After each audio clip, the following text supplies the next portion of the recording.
go first.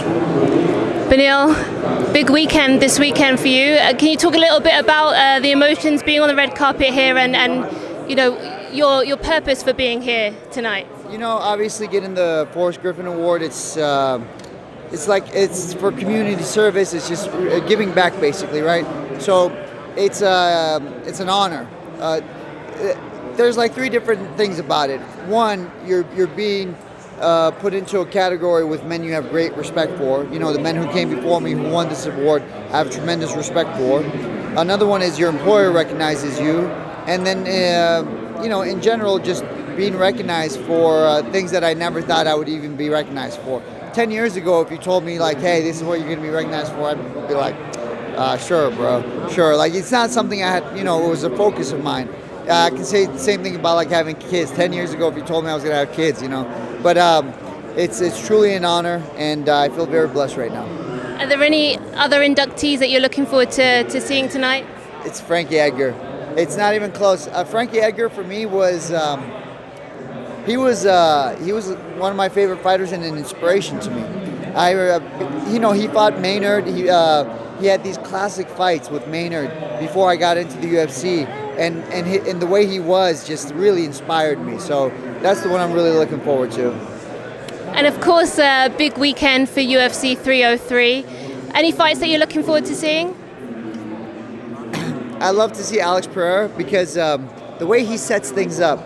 You know, the last fight with Jamal Hill, he set that left hook up with like 5, 6, 7 jabs to the body. And you know, he almost made Jamal forget about his left hook, and then he landed the left hook. So to see someone be able to do that, it's really incredible. That's definitely a fight I'm looking forward to. And obviously, it's Diego Lopez and Brian Ortega. That's going to be a fantastic fight. I think there's going to be a lot of action there. I hope to see some great jiu-jitsu. What's your prediction for the main event? I think third or fourth round, but same thing, knockout by Pereira. Unless Jury can really implement the takedowns, it's going to be really hard for him. And Conor McGregor was, of course, supposed to be headlining this event. So what did you think when he had to withdraw, and what did you think when you found out about the injury? Yeah, I mean, it's disappointing, right? I think it's disappointing for everybody. But understand this, you know, I broke my foot and pinky toe similar to him. And so what people don't understand is if the inflammation goes into your foot, you can't walk. So if you're not going to be able to walk, you're not going to be able to fight. I know people are giving him a hard time. And that's one thing also I'm not a big fan of. I hate kicking a man while he's down, you know. So right now I just hope he recovers well. All the best to Conor, and then comes back and fights. You know, there's a lot of people waiting to see him fight.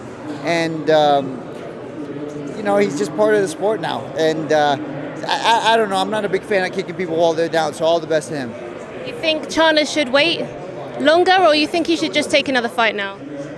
I mean, that's really Chandler's call. I would have to know a lot more details about his life, but if he feels like waiting, then he should wait. If not, you know, go fight. I think I can say this though. I think the McGregor fight will be there no matter what. And let's talk about you. I know you're going to enjoy tonight and everything, but back to business. When are you looking to get back in there? So I got these little injuries that popped up as I was trying to start, you know, training hard again, and I got to deal with them. One of them is my knee. I didn't even know I had a meniscus issue, and turns out I do. Anyways, trying to figure that out, and as soon as I can get that done, oh, thank you. As soon as I can get that fixed, I want to get back into the octagon. I was hoping for like late summer, but I think it's going to be end of the year. Any opponents in mind? I mean, there's a lot of guys you haven't fought, and you know, you fought, you know, literally the best guys in the division right now. Is there a name or two you're thinking of maybe for your next opponent? I mean, if it was up to me, I would always fight the best guys, whoever's like the top, you know, absolute top. But it doesn't work like that. And I know the landscape's going to change a lot in the next couple of months. So, well, it's kind of a wait-and-see approach, which is not my favorite. I'll throw a name out there for you. You know, I think a fight that people want to see that hasn't happened is you and Rafael Fiziev. Is that a fight that would interest you? Yeah, of course. Yeah. I think he's a fantastic fighter. I'd love that fight. Yeah, that'd be a cool fight. And just last thing on the division, we found out that Arman Tsarukyan, one of your opponents, is suspended for 9 months. I know he can do like an anti-bullying thing to bring down the sentence because of that interaction he had with a fan. Do you think Mateusz Gamrot, someone that you fought, could potentially get the next title shot here if Arman's not ready to go? Because I think the idea is Islam would want to fight in the Middle East later this year.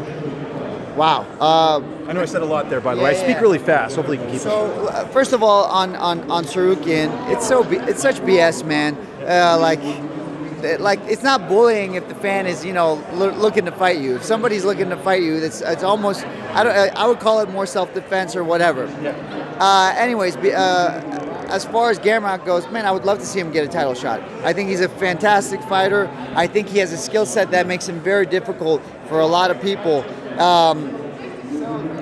His cardio is endless. That was one thing I noticed going into the third round.